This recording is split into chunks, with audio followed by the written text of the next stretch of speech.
There was a merchant who became a millionaire by deceiving the poor. But one day, a woman appeared who exposed all his lies. This story tells of the end of fraud and the power of conscience. In a bustling city marketplace, there lived a merchant named Vikram. He was a shrewd businessman who had become very wealthy through his clever schemes and dishonest practices. Vikram owned a large shop that sold various goods, silk fabrics, spices, jewelry, and other valuable items. His reputation in the marketplace was that he was successful and prosperous, but the truth was far darker. Vikram's wealth had not come from honest trade. Instead, he had built his fortune by deceiving poor and uneducated people.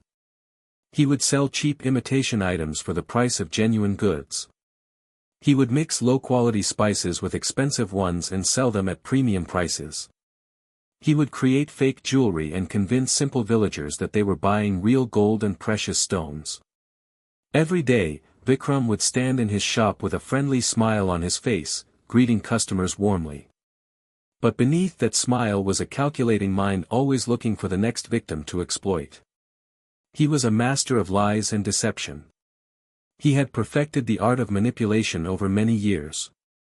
One of Vikram's favorite tricks was to target poor widows and struggling families. He knew they were desperate and would not have the knowledge to verify his claims. He would approach them with fake sympathy and offer them what he called investment opportunities. He would convince them to give him their life savings, promising to double or triple their money within a few months. One day, a poor widow named Priya came to Vikram's shop. She was old, bent with age and hardship. Her clothes were worn and tattered. Her face showed the deep lines of someone who had suffered much and worked hard all her life. Priya had been a laborer, doing manual work for very little pay her entire life. Her husband had died years ago, leaving her with nothing but a small house and a few possessions.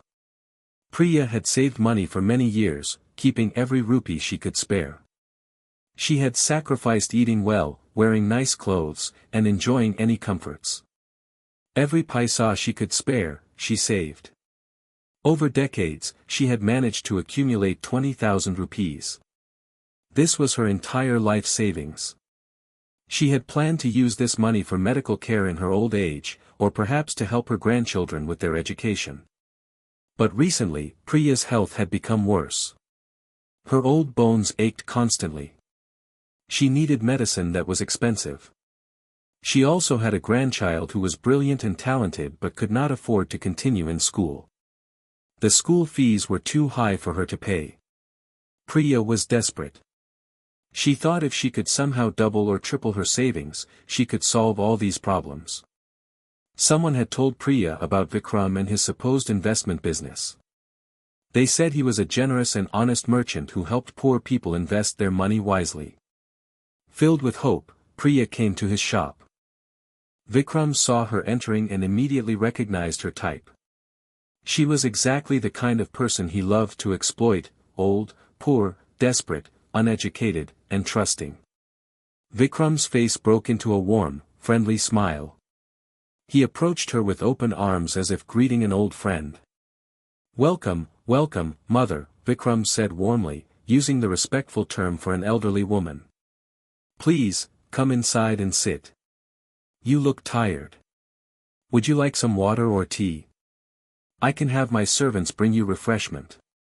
Priya was surprised by this kindness. In her experience, wealthy people did not treat poor people with such respect. She felt a warmth toward this merchant. "Thank you, Beta," she said, using the affectionate term for a younger person. "You are very kind. God bless you." Vikram offered her a seat in his shop and made her comfortable. He personally served her tea. He asked about her family and her health, listening carefully to everything she said. He was studying her, learning her vulnerabilities, understanding exactly how to manipulate her.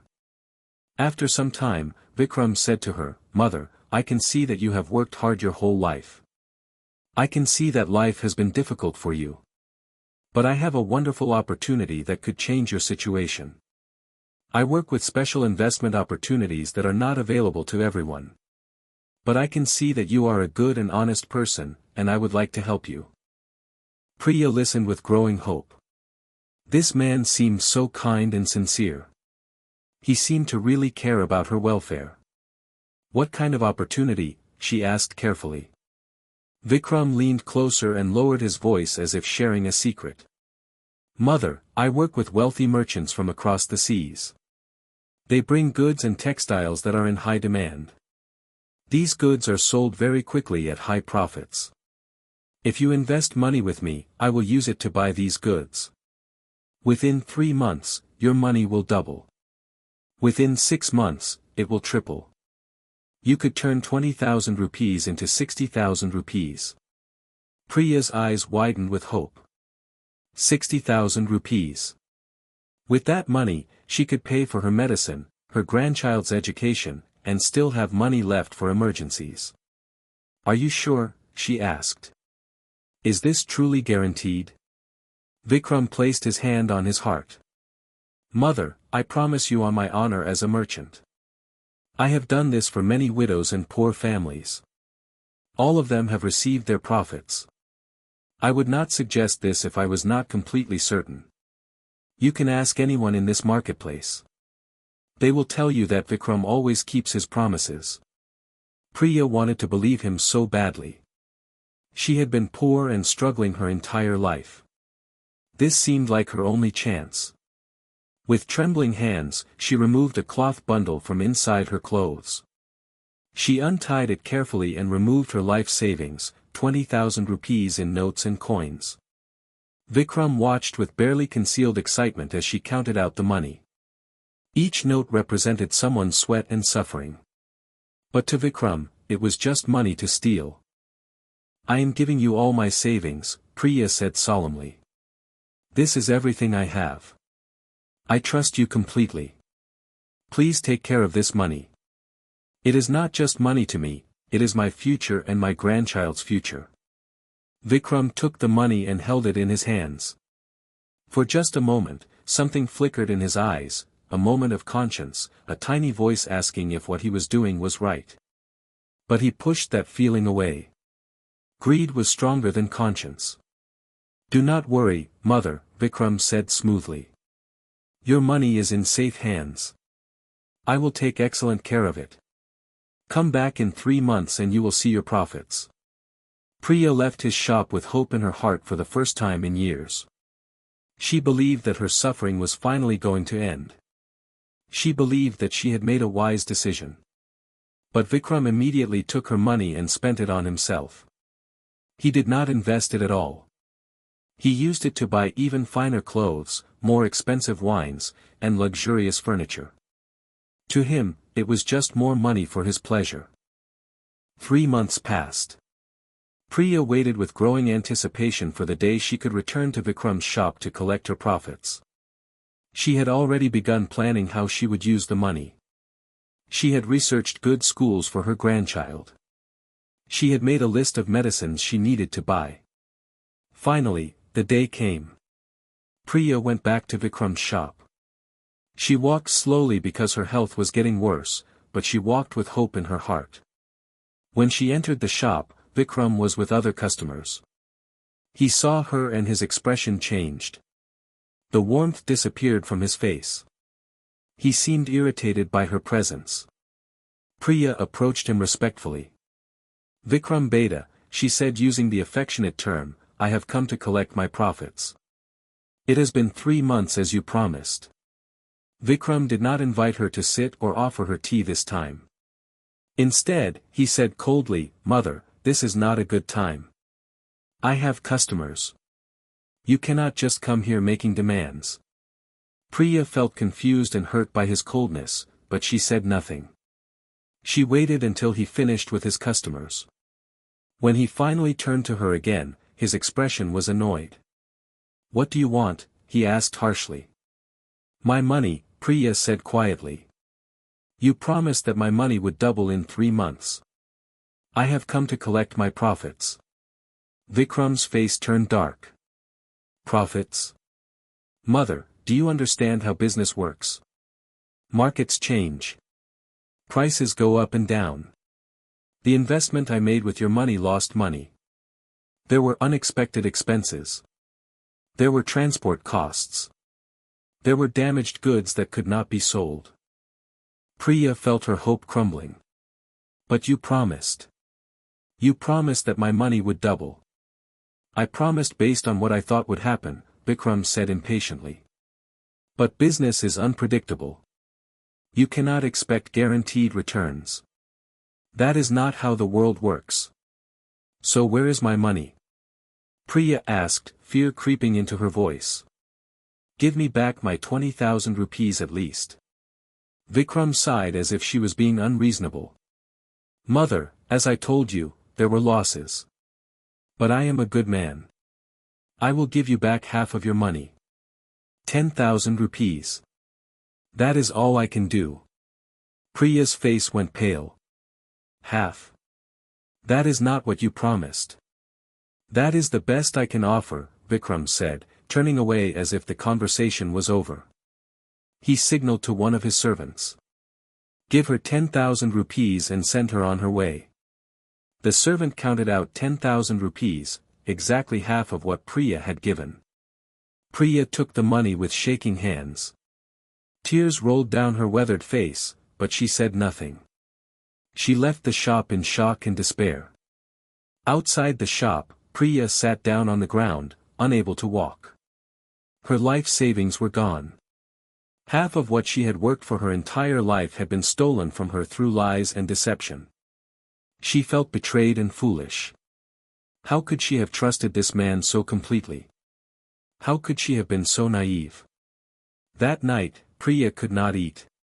She could not sleep. The shock and despair were overwhelming. Her health, which was already fragile, began to deteriorate rapidly. She fell ill with a high fever. Without money for medicine, she had no way to treat herself. Her grandchild stayed by her bedside, worried and frightened. Priya realized that she had lost not only her money but also her ability to help her grandchild. The child would not be able to go to school. Priya would not be able to buy medicine for herself. A few days after Vikram had taken Priya's money, a young woman named Maya came to the marketplace. Maya was not wealthy, but she was not poor either. She was a widow herself, but she had been blessed with a good husband who had left her with a small house and a modest income from a small weaving business. Maya was kind-hearted and compassionate. She spent much of her time helping poor people in the neighborhood. She would bring food to those who were hungry. She would help sick people get medicine. She would teach poor children to read and write in her small home. Maya noticed Priya sitting on the ground near Vikram's shop, looking devastated and ill. She went to her and asked gently, "Mother, are you all right? You do not look well. Can I help you?" Priya looked up at this kind stranger with tears in her eyes.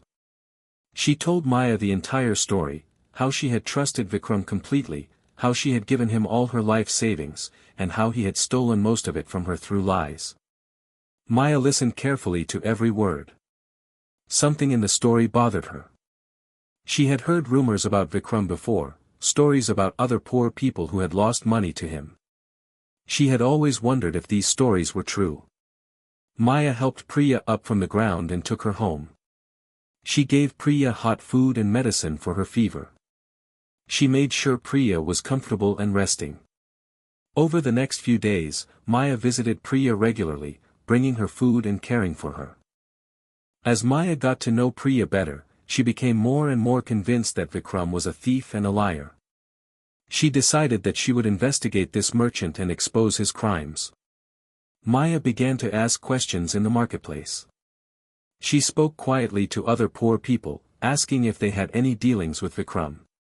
Slowly, a pattern emerged. Many people had lost money to Vikram through his false investment promises. Some had lost their entire life savings just like Priya. Some had even become homeless after losing their money to him. Maya realized that Vikram was not just a dishonest merchant. He was a criminal who had stolen from hundreds of poor and vulnerable people over many years. The total amount of money he had stolen was enormous, probably tens of thousands of rupees. Maya decided that she would expose Vikram and bring him to justice. But she needed proof. She needed witnesses willing to speak about what had happened to them. Maya worked carefully and patiently to gather evidence against Vikram. She spoke to many people who had been victimized by his schemes. She listened to their stories. She wrote down names and amounts of money that had been stolen. She asked people if they had any written agreements or receipts from Vikram. Some people were afraid to speak up.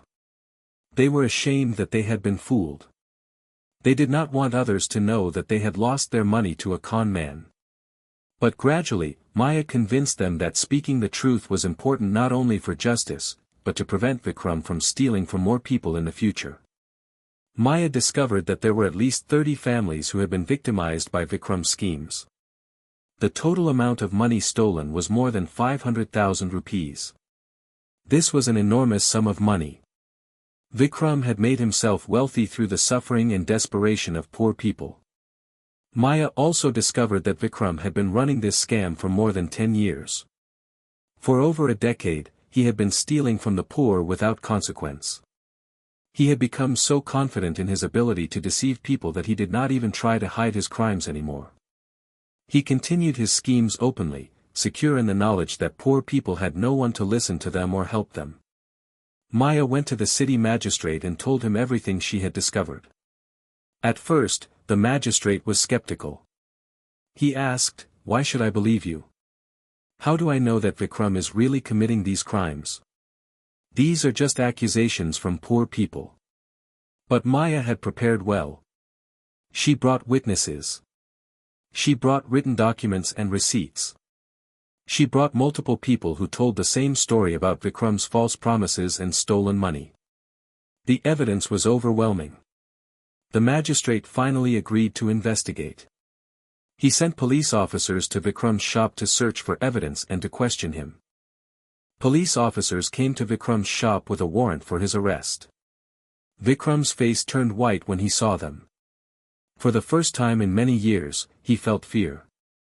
He realized that his crimes were finally being discovered. The police searched his shop and found many things that proved his guilt. They found fake jewelry that he had been passing off as genuine. They found cheap goods mixed with expensive ones. They found a ledger where Vikram had recorded his false promises to customers. He had actually written down the names and amounts, incredibly stupid for someone committing fraud, but he was so confident that he would never be caught that he did not bother to hide evidence. The police also found expensive goods in Vikram's personal house that he had bought with stolen money. They found his fine clothes, his jewels, his luxurious furniture, all purchased with money stolen from poor people. Vikram was arrested and taken to jail. He cried and begged, claiming that he had done nothing wrong. He said that the poor people had misunderstood him. He claimed that he was a victim of circumstances and bad luck. But no one believed him. The evidence was too overwhelming. The case went to court. The judge heard testimony from dozens of victims. Priya came to court despite her illness and told her story to the judge. Other poor people came and told how Vikram had stolen from them. They described their suffering, their lost dreams, their desperate situations after losing their money. Vikram sat in the dock looking smaller than before. His expensive clothes were taken from him. He was made to wear the simple clothing of a prisoner. Without his fine appearance and his charming smile, he looked like what he truly was, a common thief. The judge found Vikram guilty on multiple charges of fraud and theft. He sentenced Vikram to 5 years in prison. He also ordered Vikram to repay all the stolen money to his victims. In prison, Vikram experienced something he had never felt before, true consequences for his actions. He was no longer the respected merchant with servants and fine things. He was a prisoner sharing a small cell with other criminals. For the first time in his life, Vikram had to work. He worked in the prison workshops making simple goods. He worked in the prison kitchen preparing food. He did hard physical labor that his soft hands and body were not accustomed to. For the first time in his life, Vikram had to eat the simple food that poor people ate every day. He had only basic clothing. He had no luxuries. He experienced hunger and discomfort. But most importantly, Vikram began to think. With nothing but time and no distractions, Vikram finally had to face the reality of what he had done. He thought about Priya and all the other people he had stolen from. He thought about how their lives had been destroyed by his greed. He remembered the moment when Priya had handed him her life savings with tears of hope in her eyes. He remembered how her elderly face had shown such trust and vulnerability. He remembered thinking, just for a moment, that what he was doing was wrong. He remembered feeling a tiny spark of conscience that he had pushed away. Now, with nothing but time, that spark of conscience grew into a flame. Vikram realized the enormity of his crimes. He realized that he had not stolen just money, he had stolen people's dreams, their security, their peace of mind, their dignity. One night in his cell, Vikram broke down crying. He cried for all the people he had hurt. He cried for the suffering he had caused. For the first time in many years, his conscience was awakening. A fellow prisoner, an older man who had committed his own crimes long ago, sat with Vikram. The old prisoner said, "You are finally learning what it means to be human. You are finally understanding that your actions have consequences for real people." Vikram asked, "Is it too late? Can I ever make this right?" The old prisoner said, "Perhaps. That depends on whether you truly change or whether you are just sorry because you were caught." While Vikram was in prison, his property was seized by the court. His beautiful house was sold. His fine possessions were sold at auction. The money was used to repay his victims for their stolen money. Priya received her 20,000 rupees back. The money that had seemed permanently lost was returned to her. She could finally get the medicine she needed. She could finally help her grandchild with school fees. When Priya learned that her money was being returned to her, she wept with gratitude. She came to Maya's house and embraced her, thanking her over and over. "You saved my life, daughter," Priya said. "You gave me back not just my money, but my dignity.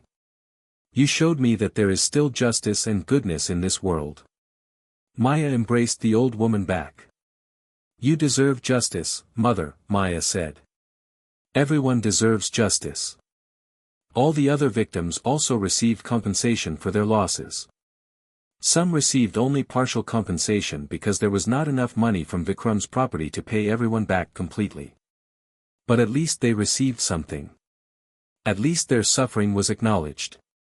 More importantly, the victims received something else: vindication. The world now knew that they had been victims of a criminal, not fools. They had been honest people who had been deceived by a professional con man. Their dignity was restored. Meanwhile, Vikram in his prison cell heard about the restitution being paid to his victims. He heard that Priya had received her money back. This news deeply affected him. He realized that even though he was punished, even though he was suffering in prison, at least the harm he had caused was being addressed. At least his victims were receiving justice. In his cell, Vikram wrote a letter to Priya. He did not expect her to forgive him. He did not ask for forgiveness. He simply wrote a letter of apology. "Dear Priya," the letter said, "I have done you great wrong. I stole your money, your trust, and your dignity. I caused you suffering that I can never fully repay. I was a greedy and cruel man. I have no excuse for what I did. I can only say that I am truly sorry. Your suffering has taught me what it means to be human. I will carry this knowledge with me for the rest of my life. I deserve to be punished, and I accept my punishment. I hope that receiving your money back brings you some peace." When Priya received the letter, she read it carefully. She read it multiple times. She showed it to Maya. Priya said, "I do not know if he truly means these words or if this is just another deception. But I have learned that I must believe in the possibility of change. If even a man as cruel as Vikram can find conscience, then there is hope for humanity." 5 years passed. Vikram served his prison sentence. During these years, he worked in the prison and continued to reflect on his crimes. He did not try to escape or cause trouble. He accepted his punishment with a growing sense of responsibility for what he had done. While in prison, Vikram learned a trade, carpentry. He became skilled at making furniture and wooden items. He worked honestly for no pay, simply because it was the right thing to do. When Vikram's sentence was finally complete, he was released from prison. He was no longer a young man. Prison had aged him. His hair had turned gray. His face showed the lines of someone who had suffered and reflected on his suffering. Vikram left the prison with nothing. He had no money, no home, no possessions. He had to start his life over from nothing, just like the poor people he had stolen from. Vikram found work as a carpenter, building furniture and making repairs. He worked honestly and charged fair prices.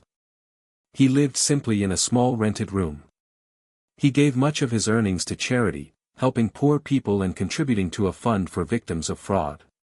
Years passed. Vikram lived quietly, working hard, helping others, and trying to make amends for his past crimes. He never became wealthy again. He never sought wealth. He lived simply because he had finally learned that wealth gained through dishonesty brings nothing but emptiness and misery. One day, while working on a building project, Vikram saw Priya in the marketplace. She was older now, but her face showed peace and contentment. She was with her grandchild, a young man who was now studying in a good school and doing well. Vikram watched Priya from a distance. He did not approach her. He felt that he had no right to speak to her. But he was happy to see that her life had improved. He was grateful that his punishment and her justice had brought her peace. Priya noticed Vikram watching her. She looked at him carefully and recognized him. It was the merchant who had stolen from her, now aged and transformed. She saw in his face that he was no longer the greedy cruel man she had known. Priya approached Vikram and said to him, "I have seen you around the city, working honestly, helping people. I have heard that you have changed. I do not know if your change is genuine or just performance. But I will tell you this, you have suffered and you are suffering still. That is your punishment. I forgive you not because you deserve it, but because I do not want to carry hatred in my heart anymore. I want to move forward with my life." Vikram's eyes filled with tears. He said, "You are a generous woman, Priya. More generous than I deserve. I accept your forgiveness with humility. It does not erase my crimes, but it gives me hope that even someone as corrupt as I was can be redeemed." Years more passed. Vikram continued his honest work, living simply, helping others when he could, and never seeking wealth or status again. He became known in his community not as a wealthy merchant, but as an honest carpenter who gave good value for his work and was always willing to help people in need. Priya lived peacefully in her later years. Her grandchild became educated and found good work. The family was no longer desperately poor. They had security because Priya's stolen money had been returned to her. But more than that, Priya had something else. She had the satisfaction of knowing that justice had been served. She knew that Vikram had suffered for his crimes. She knew that other victims had been compensated. She knew that the system of justice, imperfect as it was, had worked. One day, many years later, the city magistrate decided to write a book about the famous case of Vikram the merchant and Maya the compassionate widow. He wanted to document the story so that people would understand the reality of fraud and the importance of justice. The magistrate interviewed Priya, Maya, and even Vikram. Vikram spoke honestly about his crimes. He did not make excuses. He did not try to minimize what he had done. He spoke about the moment when he had felt a spark of conscience when taking Priya's money, and how he had suppressed that spark because of greed. He said, "I had everything, wealth, comfort, luxury, respect. But I had nothing, no peace, no happiness, no real friendship or love. Everything I had was built on the suffering of others. When I finally lost everything and went to prison, I discovered that I had gained something more valuable. I discovered my humanity. I discovered conscience. I discovered that money and luxury mean nothing if they come at the cost of other people's suffering." The book was published and read by many people. It became a famous story in the city. Parents would tell their children the story of Vikram and Priya as a lesson about the dangers of greed and dishonesty, and the power of justice and compassion. The story taught people several important lessons. First, it showed that greed and dishonesty, no matter how clever, eventually lead to discovery and punishment. Vikram thought he was too clever to be caught, but eventually his crimes were exposed. Second, it showed that justice is possible. Even poor people, when they work together and find someone to advocate for them, can bring criminals to account. Maya's compassion and action made the difference. Third, it showed that change is possible. Even someone as corrupt as Vikram could change through suffering and reflection. His redemption was not easy or quick, but it was real. Fourth, it showed that forgiveness does not mean forgetting. Priya forgave Vikram, but she did not forget what he had done. Forgiveness was about freeing herself from hatred, not about excusing his crimes. Finally, it showed that true wealth is not money or possessions. True wealth is peace of mind, dignity, honest relationships, and the knowledge that you have lived with integrity. This story teaches us profound truths about human nature, justice, and redemption. We see in Vikram's character the danger of unchecked greed and ambition. Vikram did not start as an evil person.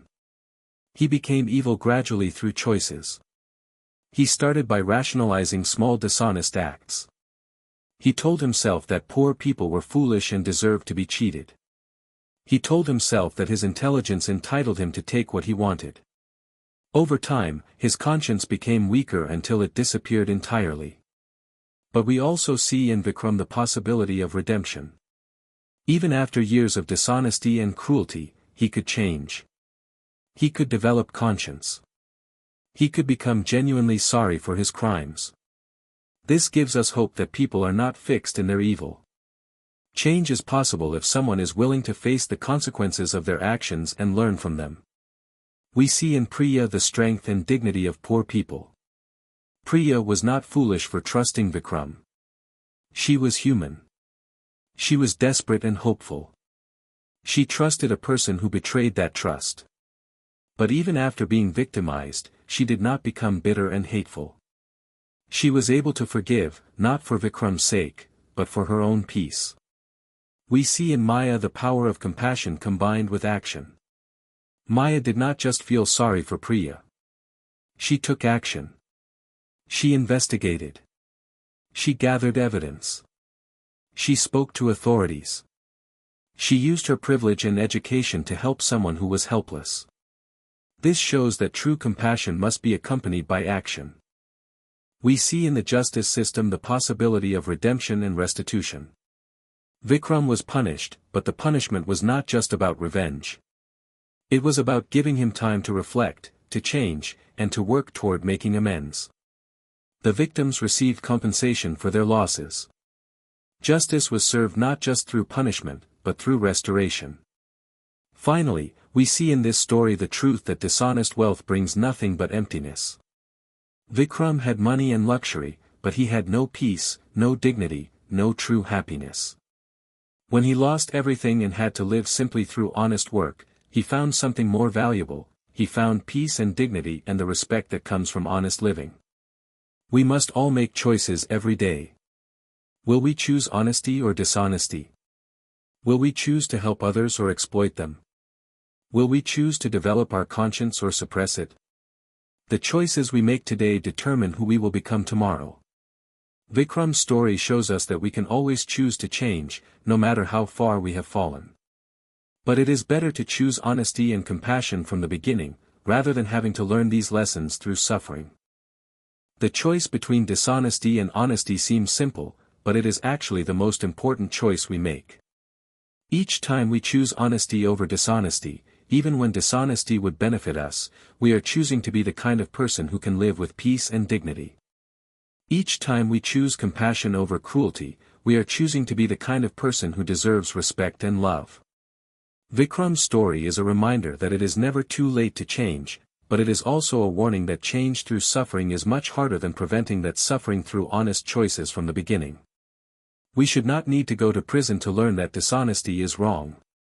We should not need to lose everything to learn that greed brings emptiness. Instead, we should learn from Vikram's story and Maya's example. We should choose honesty. We should choose compassion. We should choose to speak up for justice and help those who cannot help themselves. We should choose to live simply and honestly rather than seeking wealth through the suffering of others. If we make these choices, we will live peaceful lives filled with dignity and genuine respect. We will sleep well at night knowing that we have not hurt anyone. We will have friends and family who trust us. We will have the greatest wealth of all, peace of mind and the knowledge that we have lived with integrity.